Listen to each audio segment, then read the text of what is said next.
দিদি আমাদের ঘাটে আরে বল না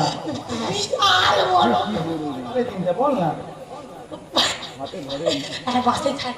ও বাবা তাই বাসে ঝাঁটাই মেজো তুই কি যাবি চলে যা আমি যাবো হ্যাঁ দেখলে আমি যাবো বাসে ঝাড় দে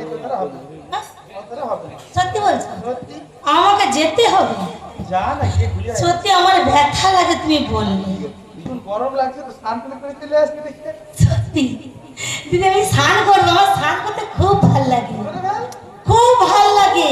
কেমন ভাল লাগে জানো জল থই থই সাঁতার কেটে শালিক তুলে জল থই থই সাঁতার